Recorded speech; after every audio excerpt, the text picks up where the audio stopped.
Hey YouTube, Jim here. Welcome to Top 10 Archive.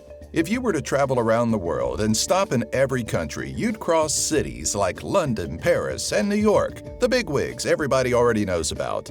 What sits beyond these bustling metropolises, though, are these gems, towns with monikers that we can only describe as weird. And before we get started, help us out by hitting that like button and be sure to leave us a comment because we're always looking to engage in interesting conversations with you. Also, don't forget to click the bell so you get notified every time we put out a new video. Number 10. Why Arizona, USA? Seems like a fair enough question, right? Why Arizona when you have 49 other glorious states in America? You could easily travel several hours northwest to Las Vegas. Oh, why is the name of the town? I get it. The oddly named municipality in Arizona sits a 30-minute drive just north of the Mexican border and was named after an intersection of Highway 85 and Highway 86. As you can guess, the intersection formed the letter Y. Y Arizona has an approximate population of 116, according to the 2000 census. Number 9. Eek! Alaska, USA. Yes, the thought of living in the uncomfortably cold southwestern edge of Alaska scares us. But that's not why we eat.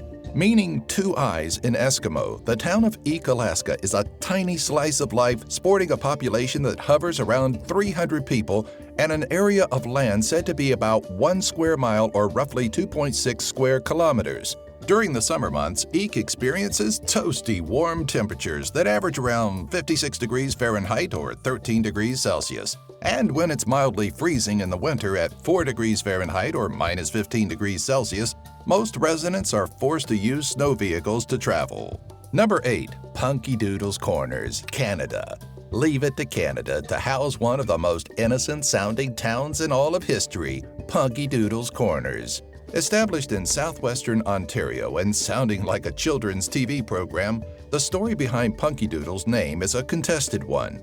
One version blames a 19th century innkeeper who owned an inn at the corner and had a tendency to make Yankee Doodle sound like Punky Doodle, while another story points to a nickname a lazy pumpkin farmer received from his wife.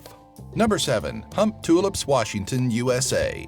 While it may sound like some mid-19th century insult, the town of Humptulips is believed to have derived its moniker from a Native American tribe of the same name. Depending on the source, Humptulips either means chilly region or hard to pull, though even the town's own website is unsure of which is most accurate. The small town, which stretches over 9.5 square miles or about 24.5 square kilometers, makes up a small sliver of Grays Harbor County and, despite its beauty, is fairly unremarkable, besides its name. Number 6. Intercourse, Pennsylvania, USA. One of the most puzzling things about Intercourse, Pennsylvania is not even the name, it's the location. Established in Pennsylvania's famed Lancaster County, otherwise known as the heart of Amish country, Intercourse serves as a sort of center for locals to conduct business. In 1754, the village of Cross Keys was established, but in 1814 received an unusual name change to Intercourse. Several stories explain how one landed on such a name, though the most historic stems from the Old English usage of the word. Before being twisted into its more popular sexual connotation, intercourse once referred to a dealing between people, like those occurring in the business hub of the town. Number 5. Frankenstein, Poland. Can you imagine how disappointed we were to find out that the small town of Frankenstein has absolutely nothing to do with Mary Shelley's Mad Scientist? It's alive! It's alive! It's alive! Here we are all ready to make "It's alive" jokes, only to find that this tiny speck on the world map was established in the 13th century by the Duke of Silesia, Henry IV Probus. Frankenstein was established after the invasion of the Mongols and has had quite the trying history, starting in the 17th century when the 5.28 square mile or roughly 13.67 square kilometer town was hit with a plague and lost 1/3 of its population. Following the plague, in the mid-18th century, much of the town burned down and had to be rebuilt. After World War II, the town changed hands from the Germans to Poland and saw its name changed to Sapkowice Śląskie, or Frankenstein in Silesia. Number 4. Hell, Norway. Just to clear things up and lay to rest a favorite saying amongst wise guys, hell has frozen over. Time and time again, Hell has been a frozen wonderland. Of course, we're speaking of Hell, Norway, a village that experiences frigid low temperatures as unbearable as minus 13 degrees Fahrenheit or about minus 25 degrees Celsius. While the name may seem peculiar for a town that's almost constantly freezing, its etymology has nothing to do with the burning underworld. Hell is said to have been derived from the Norse word helliv, or overhang, or the more modern Norwegian homonym meaning luck.